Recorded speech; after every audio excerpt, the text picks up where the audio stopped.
I'm Arto. I led EVM development at NEAR, which we spun out as Aurora, was one of the two co-founders there. And these days working on something called Asimov Protocol. Might as well screen share from here. One sec. You can find me on Twitter as Bendiken.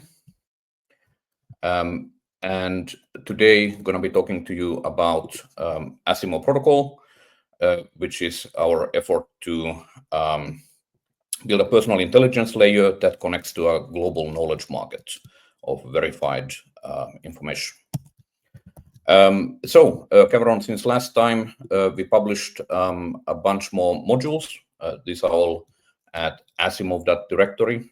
That's actually a domain name. And there's a whole bunch of these out. I guess one I'd like to highlight is the signal module. This is an example of how we are combining your private confidential data with publicly available data, such as, for example, your Twitter followers or let's say Crunchbase information, things like that. The data sources that these modules for the Asimov platform support are listed here. So here we can see that, for example, there's 3 different modules that give access to various, let's say, shards of information from X, formerly known as Twitter. And in general, you can see here that the whole platform is based on the concept of everything is a URL, and particular modules register themselves as handling particular URL prefixes, and including, for example, in the case of Signal that I'm highlighting. Now, the Signal module is a little difficult to demo because there's really quite a lot of confidential contacts and messages in my Signal.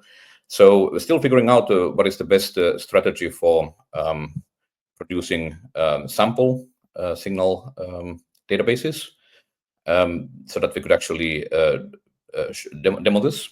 Perhaps we'll have something for the town hall shortly.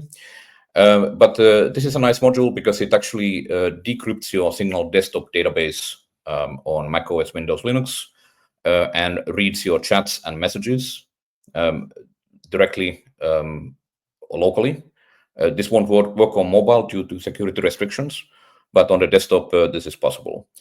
And this is how you use it. You can just get stuff out from there. For example, collect all of the phone numbers of all the people you're talking to in Signal. And I'll aim to show a demo of this on the town hall. But yes, we need a little sample database for that. We also published the Quadrant module. This is just an integration into the Quadrant vector database. We are starting to publish various database and indexer modules to do such integrations. We've also substantially enhanced the Chromium module. This is how you get your bookmarks. You liberate your bookmarks from Chromium, from Brave, Google Chrome, Microsoft Edge, Opera, Vivaldi, and so on. So this is a very easy way to get your bookmarks out as structured information. And we've also substantially enhanced the email module, so you can get all of your email out, again, as structured information, no matter which email provider you are using. Let's see, there's a structured example here. These are some of the modules that we've updated or published. You can follow all of these happenings on the Asimov_platform account on Twitter. I'm still using the old name, probably never going to change after 20 years on Twitter. And you can keep up to date on the new modules being released at Asimov_modules. Also, I'll note that it's now really easy, if you're already set up with the Asimov platform, really easy to just upgrade all of your modules as we put out fairly frequent releases. And let me see what else. Oh, right. So we also published something for Rust, whereby we are standardizing the abstractions for generating summaries of things, typically, of course, AI summaries. This is a totally obvious idea that surprisingly doesn't seem to have precedent in software. Namely, we are using the so-called 5 Whys, or sorry, 5 Ws: who, what, when, where, and why. So this is fairly well known in other fields, but for some reason in software this hasn't been done.